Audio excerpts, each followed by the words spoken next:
April 18, 1942, 8:15 hours, 800 miles east of the Japanese home islands. The Pacific Ocean is a violently churning expanse of lead and white caps. Aboard the USS Hornet, 30-foot swells smash against the hull, sending sheets of freezing green water cascading over the plunging bow. The flight deck is slick with salt spray, aviation oil, and rain. A gale-force wind howls through the ship's steel superstructure, tearing at the brightly colored jerseys of the Navy deck crews who are fighting simply to stand upright on the rolling timber. Lashed down on the flight deck are 16 massive olive-drab machines that have absolutely no business being on an aircraft carrier. They are North American B-25B Mitchell medium bombers, Army birds, their tails hanging precariously out over the churning water at the stern. Inside the lead bomber, ship number 2344, 45-year-old Lieutenant Colonel James H. Doolittle grips the yoke. His twin Wright R-2600 Cyclone engines are screaming, turning out 1,700 horsepower each, shaking the aluminium airframe so violently that the instrument needles blur on the panel. He is staring down a runway that is impossibly short. A fully loaded B-25 normally requires 3,000 feet of hard concrete to get airborne. Doolittle has precisely 467 feet of wet, pitching wood.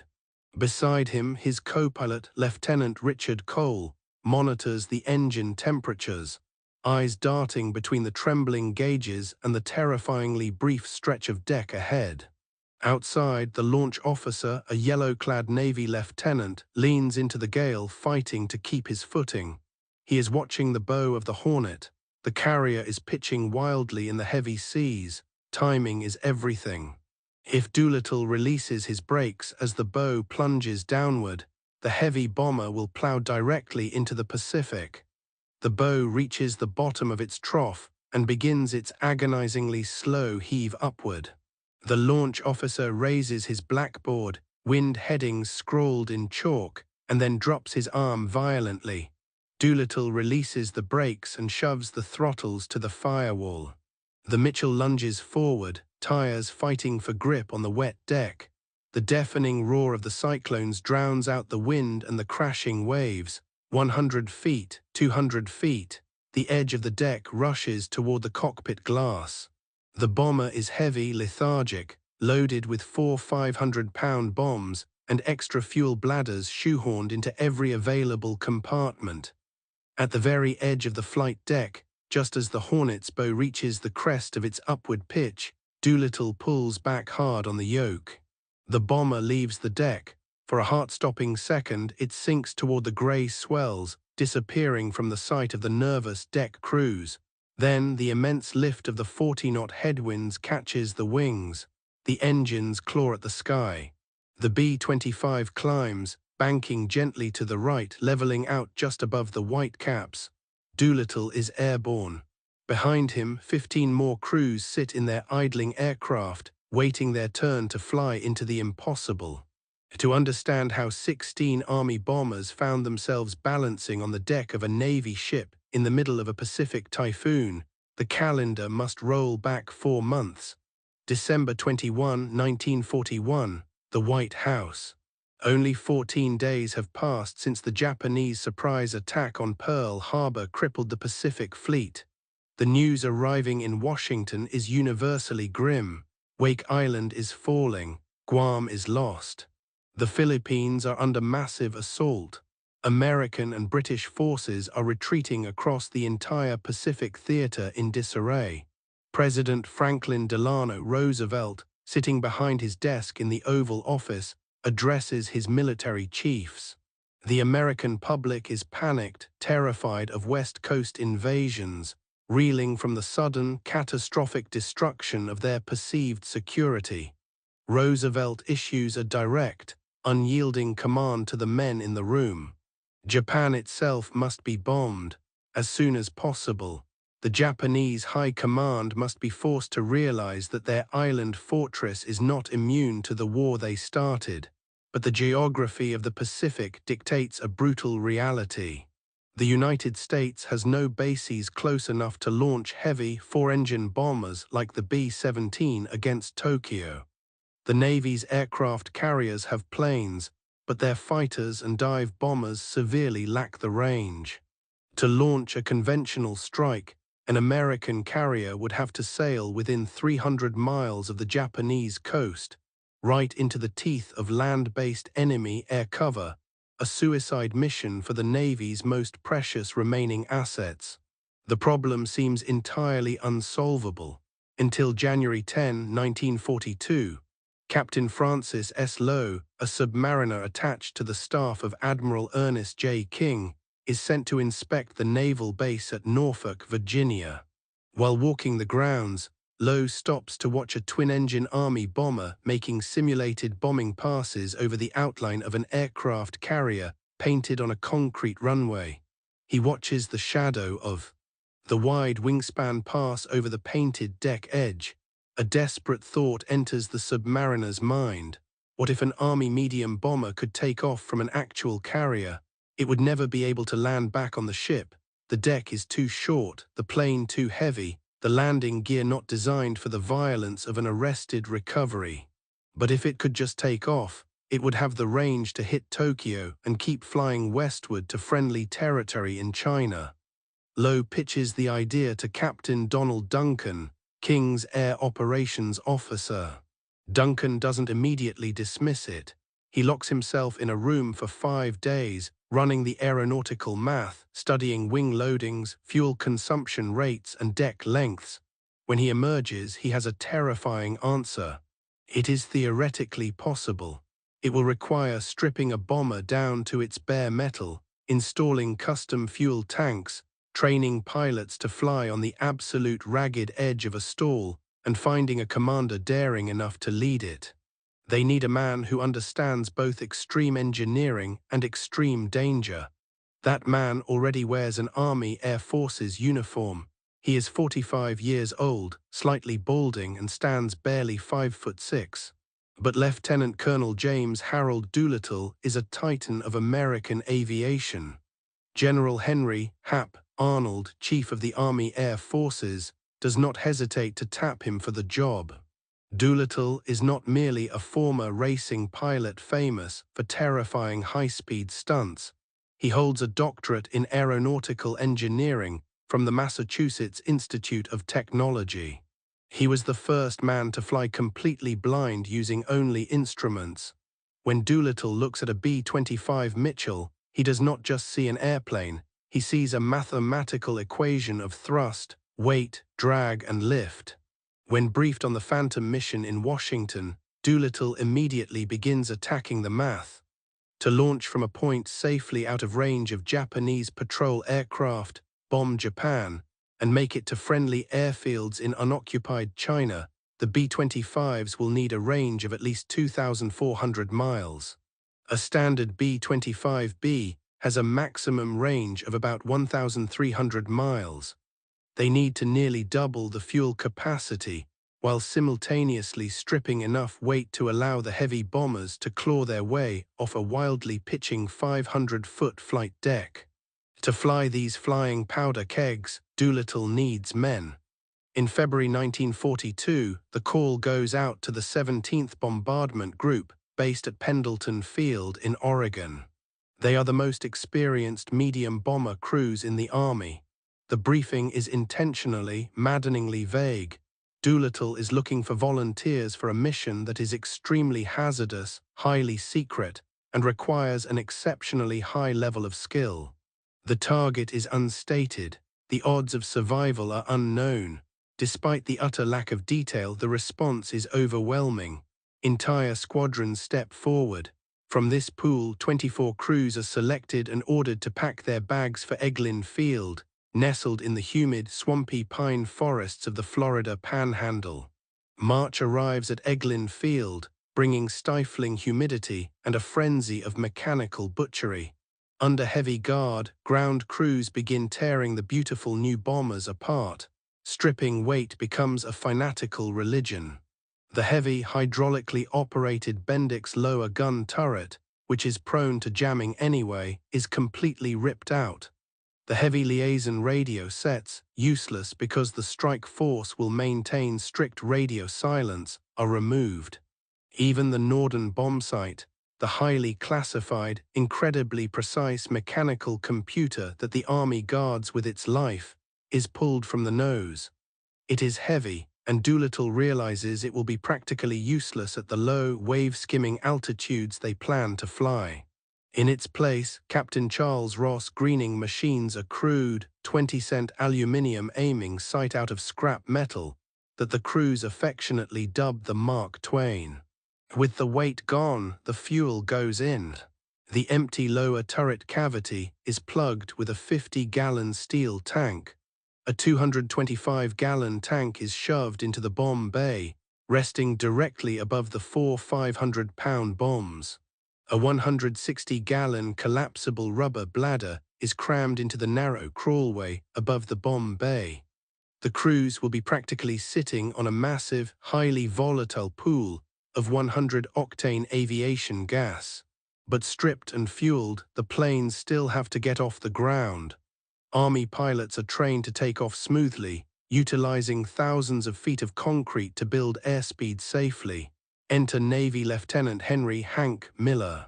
Dispatched from the Naval Air Station at Pensacola, Miller arrives at Eglin to teach Army bomber pilots how to fly like Navy fighter pilots. Miller marks off out 500 feet on the Eglin concrete with white chalk lines. He stands near the 300-foot mark, a solitary figure against the vast runway, watching the Army crews try to rewrite their own instincts. The technique is brutal and terrifying. Doolittle's men are instructed to drop their flaps, to stand on the brakes, and push the massive Wright Cyclone engines to their absolute maximum manifold pressure. The airframes shake violently, straining against the brakes like tethered beasts. When Miller drops his flag, the pilots release the brakes, let the plane lurch forward, and at just 50 miles per hour, well below the bomber's designated safe flying speed, they haul back on the control yoke with all their strength. Day after day, the humid Florida air echoes with the deafening roar of radial engines and the squeal of tortured rubber. The B-25s stagger into the air, their tails dragging perilously close to the concrete, their engines howling as the pilots literally hang the heavy bombers on the thrust of the propellers.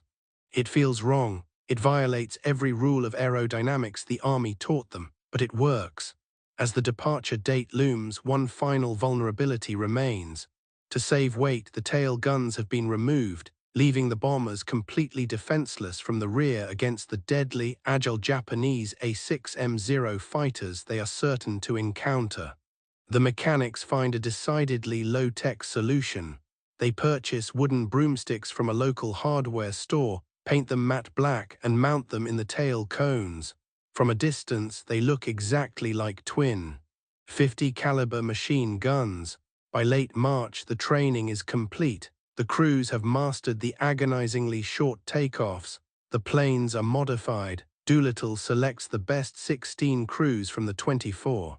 They still do not know their target, but as they receive orders to fly westward toward the Naval Air Station at Alameda, California, the rumors swirling through the cockpits finally begin to crystallize into a single, terrifying word. Japan. On April 1, 1942, a heavy coastal fog hangs over Naval Air Station Alameda in San Francisco Bay. Dockside cranes groan under the immense weight of 16 B-25 Mitchells, delicately hoisting the olive-drab bombers from the concrete and lowering them onto the vast timber flight deck of the USS Hornet. Navy sailors, accustomed to the folding wings of nimble Wildcats and dauntless dive bombers, stare in utter disbelief. The Army planes are completely alien here. They are too big, too heavy, and their wings span rigidly across the deck, effectively turning the Hornet into a floating parking lot. Below deck, the Army airmen are assigned bunks, suddenly thrust into the bizarre, compartmentalized world of naval tradition. As the Hornet slips beneath the Golden Gate Bridge and out into the restless Pacific, Captain Mark Mitcher finally addresses the crew over the ship's public address system. The metallic voice echoes through the steel corridors. The destination of this task force is Tokyo. Cheers erupt from the mess halls to the boiler rooms. For the first time since the devastating Sunday morning at Pearl Harbor, America is going on the offensive. Days blur into a monotonous, tense voyage. In the middle of the Pacific, the Hornet and her escorts, designated Task Force 18, rendezvous with Task Force 16, commanded by the aggressive Vice Admiral William Bull Halsey aboard the USS Enterprise. Because the Hornet's flight deck is completely fouled by the bombers, preventing her own fighters from launching, Halsey's Enterprise must provide the vital combat air patrol for the entire fleet. Together, this armada of cruisers, destroyers, and two precious fleet carriers slices westward through increasingly hostile waters. Deep inside the Hornet, in a cramped briefing room reeking of stale coffee and cigarette smoke, Doolittle stands before his 80 volunteers. He lays out the finalized plan. The Navy will carry them to a point exactly 400 miles off the Japanese coast. They will launch in the late afternoon, fly in loose elements at wave-top level to avoid enemy radar, and hit their targets, Tokyo, Yokohama, Yokosuka, Nagoya, Kobe, and Osaka, under the cover of darkness. After dropping their ordnance, they will continue westward across the East China Sea, navigating by the stars to land at friendly airfields in Chuzhou, China, shortly after dawn. It is an incredibly tight timeline, heavily dependent on the element of total surprise. But the Pacific Ocean does not care about American timelines. By the pre-dawn hours of April 18th, the task force sails straight into the teeth of a violent spring gale. The seas heave in 30-foot mountains of black water. The wind tears at the rigging. At 300 hours, the Enterprise's radar operators detect two distinct blips on their screens. The fleet immediately alters course, attempting to slip past the unseen vessels in the dark. It is a futile maneuver. At 7:38 hours, a lookout aboard the Hornet spots a vessel plunging through the swells just 10,000 yards away. It is the Nitto Maru No. 23, a small, seemingly insignificant 70-ton Japanese fishing boat. But this is no fishing boat. It is a heavily armed radio picket ship, one of dozens stationed by the Imperial Japanese Navy in a massive early warning ring around the home islands. Klaxons scream across the American fleet. Halsey immediately orders the light cruiser USS Nashville to sink the picket boat. The Nashville's 6-inch guns roar, but in the violent, pitching seas, the gunners struggle to find their mark. For 30 agonizing minutes, the small Japanese vessel dances through geysers of exploding water. During those 30 minutes, the radio operator aboard the Nitto Maru frantically taps out a desperate warning to Tokyo. 3 enemy aircraft carriers sighted. Position 800 miles east of Inubosaki. Finally, a direct hit from a dive bomber launched by the Enterprise shatters the Nitto Maru, sending it to the bottom with its crew of 11. But the damage is done. The Phantom Fleet has been unmasked. Aboard the Enterprise, Admiral Halsey realizes the terrible arithmetic of their situation. They are 800 miles from Japan, double the planned launch distance. If the task force continues forward, they risk sailing directly into a massive ambush by land-based bombers and the Imperial fleet. He cannot risk 2 of America's few remaining carriers. The survival of the entire Pacific theater depends on them. He orders the signal lamps to flash a message across the stormy expanse to the Hornet. Launch planes, to Cole. DOOLITTLE and gallant command, good luck and God bless you. On the pitching deck of the Hornet, Doolittle receives the news with cold, terrifying clarity. The carefully calculated fuel margins are gone. They will be launching at 8:15, turning a stealthy night raid into a highly visible, incredibly dangerous daylight attack. Worse, the extra 400 miles guarantees that almost none of the 16 bombers will have enough fuel to safely reach the Chinese airfields. They are now flying a mission where ditching in the ocean or crashing into occupied territory is a mathematical certainty. Doolittle turns up the collar of his leather flight jacket against the freezing spray. He sprints across the slick timber deck toward bomber number 2344, climbing through the lower hatch and taking the left seat. He fires the twin cyclones, watching the launch officer raise his blackboard into the howling gale. The mission hasn't just changed, it has become a one-way ticket. For 4 hours, the 16 B-25 Mitchells skim the violent surface of the Pacific Ocean. Doolittle keeps his aircraft pinned to the deck, flying at an altitude of barely 200 feet. Below the plexiglass nose, the churning whitecaps blur into a mesmerizing, hypnotic gray sheet. Salt spray periodically coats the windshield, forcing the crews to peer through a milky haze.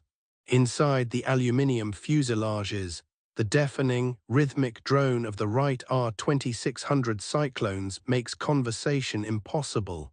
The men communicate through hand signals and the crackle of the interphone.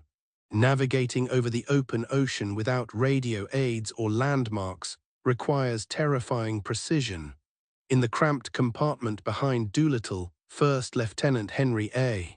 Potter hunches over his charts, relying entirely on dead reckoning and a compass that sways with every gust of wind. The margin for error is non-existent. A slight drift to the north or south over an 800-mile transit will send them blindly past the Japanese home islands and into the vast expanse of the Sea of Japan, where their engines will simply starve of fuel and die. At roughly 1200 hours local time, the grey horizon finally breaks. A jagged, dark line materializes through the haze. It is the coastline of Honshu. As the bombers cross the shoreline, the grim, grey ocean gives way to the startling green of spring foliage. The American airmen stare down at manicured terraced farms, pristine coastal villages, and a tranquil countryside completely untouched by the global war raging elsewhere. They are flying so low that the pilots have to pull up to clear electrical transmission lines and forested hills. In the fields below, Japanese farmers stop their work, shielding their eyes to watch the strange, twin-engine aircraft roar overhead. Some wave, they mistake the olive-drab bombers, bearing the White Star insignia, for their own Imperial Army aircraft on a training flight. The complete absence of air raid sirens confirms the absolute stunning success of their surprise. Approaching Tokyo from the north, Doolittle hauls back on the yoke. The B-25 surges upward, climbing from 200 feet to a bombing altitude of 1,500 feet. The sprawling, densely packed metropolis of Tokyo sprawls beneath them, a labyrinth of wood, paper, and concrete. According to strict orders from the President, the Imperial Palace, the Emperor's residence, is strictly off-limits to avoid galvanizing the Japanese populace into a holy war. They are hunting industrial targets. Bomb bay doors open, Doolittle commands over the interphone. In the nose, Staff Sergeant Fred Bremer peers through the crude 20-cent Mark Twain aluminium.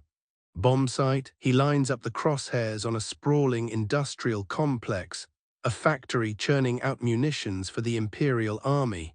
Bombs away.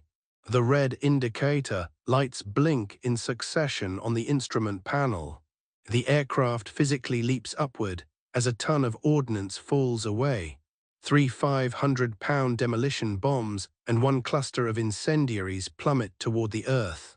Seconds later, heavy, concussive thuds reverberate through the airframe, followed by a blossoming pillar of black smoke and orange flame. The heart of the Japanese Empire has been struck. Behind Doolittle, the remaining 15 bombers scatter across the country, executing their own synchronized chaos. Over Yokosuka, First Lieutenant Edgar McElroy flies his bomber straight through a sudden, terrifying barrage of anti-aircraft fire. He targets the naval dry docks, his bombardier releasing a 500-pound explosive that scores a direct hit on the hull of the light aircraft carrier Ryuho, tearing a massive hole in her side and delaying her deployment for months. Further south, planes roar over Nagoya, Kobe, and Osaka, raining high explosives onto the Mitsubishi aircraft factory, steel mills, and oil refineries. On the ground, the Japanese reaction shifts from bewilderment to sheer panic. Air raid sirens finally begin to wail, long after the first bombs have detonated. Anti-aircraft batteries on the rooftops of Tokyo hastily open fire, but the gunners are accustomed to tracking high-altitude formations. Their shells burst harmlessly thousands of feet above the wave-skimming B-25s. Imperial Japanese Navy A-6M0 and Army Ki-45 fighters scramble frantically from their airfields, desperately hunting the intruders. A few manage to intercept the retreating bombers, pouring machine gun fire toward the American planes. But the B-25s are fast, heavily armored, and the intimidating black broomsticks poking from their tail cones give the Japanese pilots fatal moments of hesitation. In less than 30 minutes, it is over. The physical damage to the sprawling industrial cities is minuscule compared to the massive armadas of B-29s that will darken these skies 3 years later. But the objective was never purely physical. Pushing the throttles forward, Doolittle drops his bomber back down to the wave tops, banking sharply westward toward the East China Sea. His crew, drenched in sweat and vibrating with adrenaline, lets out a collective breath. They have done the impossible. They have bombed Japan. But as Doolittle levels out and sets a course for the Asian mainland, his eyes drift from the retreating coastline to the instrument panel. The fuel gauges are sinking rapidly toward the red line. The real fight for survival is only just beginning. The East China Sea stretches out before the fleeing bombers, a turbulent expanse rapidly swallowed by the encroaching twilight. Inside the cockpit of ship number 2344, the adrenaline of the bomb run evaporates, replaced by a suffocating, creeping dread. The needles on the B-25's fuel gauges are sinking toward the red E with agonizing speed. The massive Wright cyclones, which have faithfully carried them across thousands of miles of ocean, are now drinking the very last drops of 100-octane aviation gasoline. To compound the terror, the weather abruptly turns violently hostile. A massive frontal system sits off the Chinese coast. The 16 bombers, scattered by their individual bomb runs and struggling to maintain formation in the deteriorating conditions, fly straight into a wall of blinding rain and impenetrable fog. The temperature plummets. Ice begins to form on the leading edges of the wings, adding deadly weight to aircraft already struggling to stay aloft. For hours, they battle the headwinds. Lieutenant Richard Cole, Doolittle's co-pilot, watches the fuel calculations with grim certainty. They are going to fall short. They will ditch in the freezing, storm-tossed East China Sea, a virtual death sentence in the dark. But then an atmospheric miracle occurs. As the bombers claw their way into the outer bands of the storm, the wind shifts. A fierce tailwind catches the B-25s, pushing them toward the mainland at nearly 30 additional miles per hour. It is just enough. By 2100 hours, under the cover of absolute darkness, the ragged armada crosses the Chinese coast, but salvation remains maddeningly out of reach. The prearranged airfields at Chaju are supposed to be illuminating homing beacons, broadcasting a radio signal to guide the blind bombers in. But the signals are dead. The airfields are completely blacked out. The local Chinese commanders, unaware that the American task force was discovered by the Nitto Maru and forced to launch early, are not expecting Doolittle's raiders for another 12 hours. Assuming the aircraft engines buzzing above the heavy cloud cover belong to Japanese night raiders, the Chinese authorities prudently keep all runway lights extinguished. Inside Doolittle's bomber, the situation reaches its terrifying mathematical conclusion. At 21:30 hours, after 13 grueling hours in the air, the engines begin to sputter and surge, starved of fuel. They are flying blind at 8,000 feet over the jagged, uncharted mountains of Zhejiang province. There is no possibility of a safe landing. Doolittle gives the final, dreaded order over the interphone: bail out. One by one, the crew unlatches the bottom hatch. The roar of the slipstream and the freezing rain blasts into the fuselage. Staff Sergeant Paul Leonard, the flight engineer, drops into the black void first, followed by Bremer, Potter, and Cole. Finally, Doolittle sets the autopilot, crawls toward the gaping hole in the floor, and tumbles out into the storm. He falls through the freezing rain, the wind tearing at his uniform until his silk parachute violently deploys, jerking him upward. He drifts downward in complete sensory deprivation, unable to see the ground, bracing for an impact that could come at any second. Minutes later, Doolittle crashes into the earth, landing heavily in a flooded, foul-smelling rice paddy. The following morning, as dawn breaks over the rugged Chinese countryside, the sheer cost of the audacious raid becomes agonizingly clear. Not a single B-25 lands cleanly. 15 of the heavily modified bombers either smash into the sides of mountains or ditch violently into the coastal waters. The 16th plane, piloted by Captain Edward York, suffers crippling engine issues that consume fuel too rapidly. York makes the desperate decision to turn north, landing safely near Vladivostok, only for his crew to be promptly interned by the neutral Soviet Union. For the 80 volunteers who flew the mission, the toll is brutal. 3 men are killed in action, 2 drowning off the coast, 1 perishing during the perilous nighttime bailout. But for 8 Americans, a far darker fate awaits. 2 crews crash land near the coast and are swiftly captured by Japanese patrols. They are handed over to the Kempeitai, the dreaded Japanese military police. The captured airmen are locked in solitary confinement, starved and subjected to horrific torture, waterboarding, beatings and suspension from the ceilings, in a futile attempt to force them to reveal where they launched from. When the interrogations fail, the Imperial Japanese Army stages a sham trial. First Lieutenant Dean Hallmark, First Lieutenant William Farrow, and Sergeant Harold Spatz are marched into a cemetery on the outskirts of Shanghai. They are tied to wooden crosses and executed by a firing squad. Another crewman, Lieutenant Robert Medder, will slowly starve to death in a filthy, unheated prison cell. Standing beside the shattered, burned-out wreckage of his B-25 on a Chinese hillside, Doolittle is utterly convinced that the mission is a catastrophic failure. He has lost all 16 aircraft. His men are scattered, dead, or captured. He expects to face a court-martial the moment he returns to Washington. He cannot yet know that his 80 volunteers have just detonated a psychological earthquake inside the Japanese High Command, one that is about to tear the Pacific War wide open. 300 miles southwest of Tokyo, the colossal bulk of the battleship Yamato sits at anchor in the tranquil waters of Hiroshima Bay. Deep within the heavily armored citadel of the flagship, Admiral Isoroku Yamamoto, Commander-in-Chief of the Combined Fleet, receives the fragmented, panicked radio reports. Enemy bombers over the capital, explosions near the Imperial Palace, American planes retreating untouched.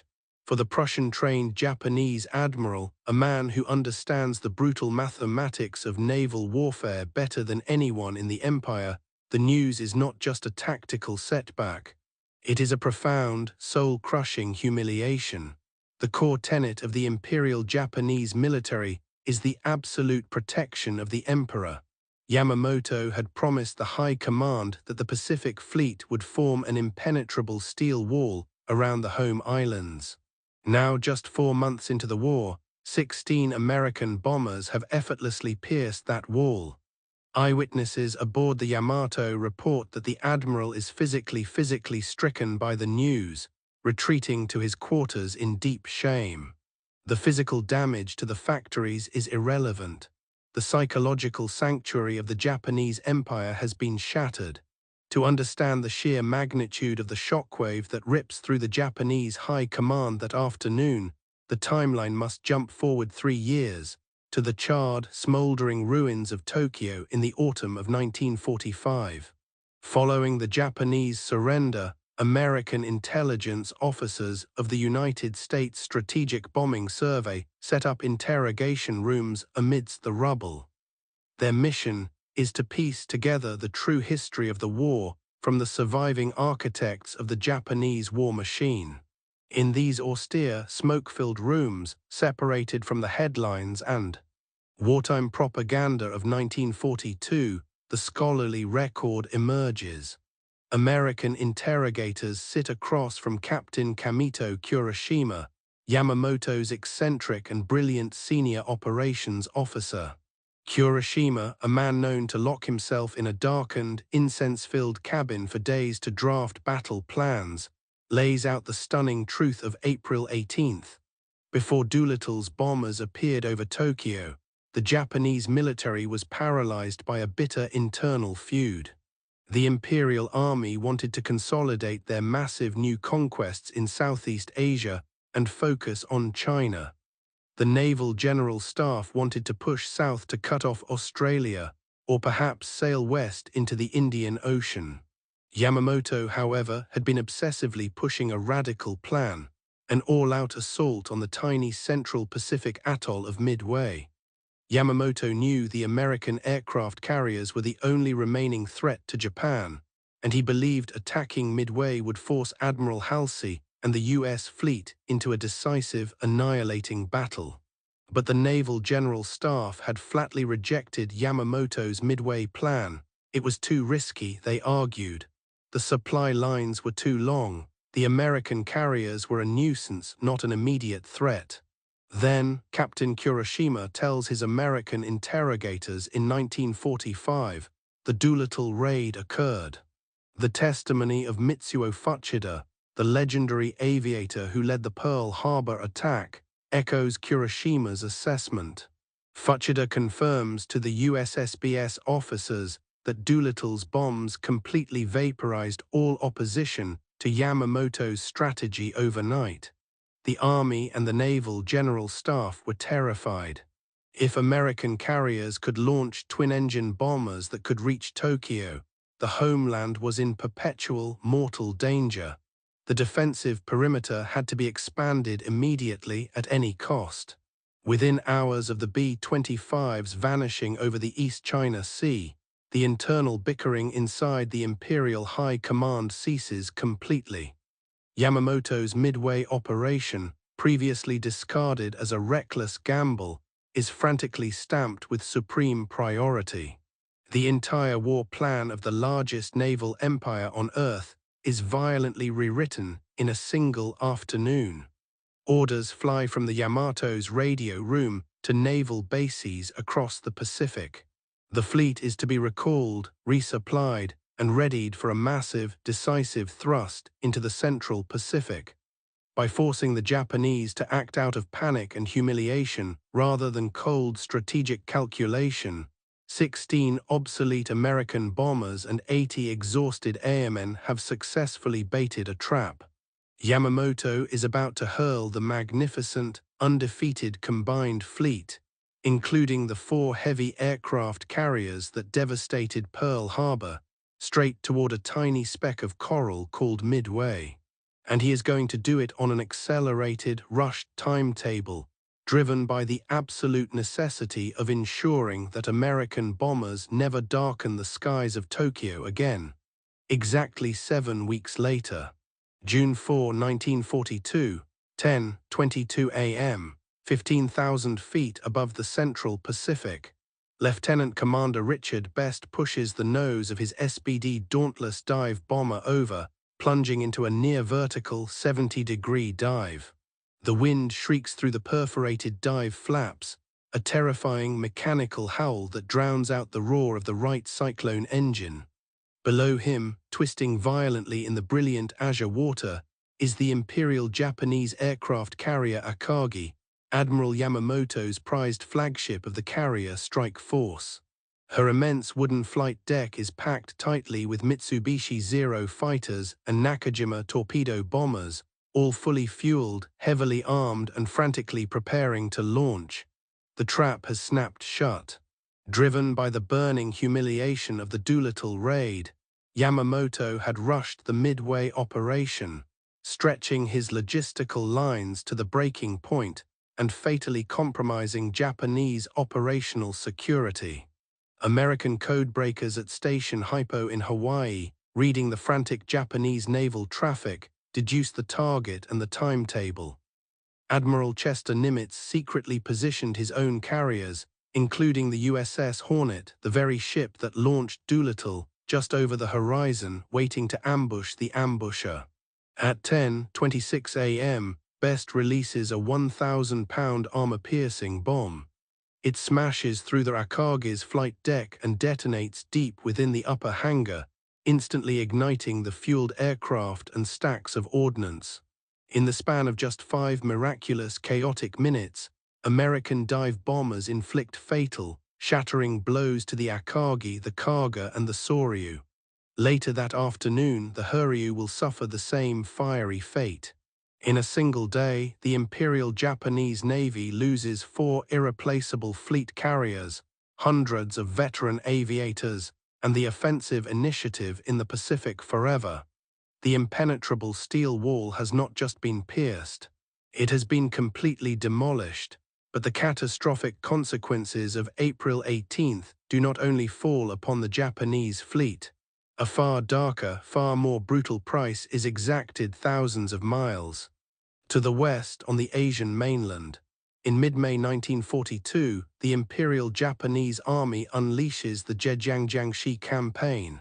General Shunroku Hata, commanding the China Expeditionary Army, is given a merciless directive from Tokyo.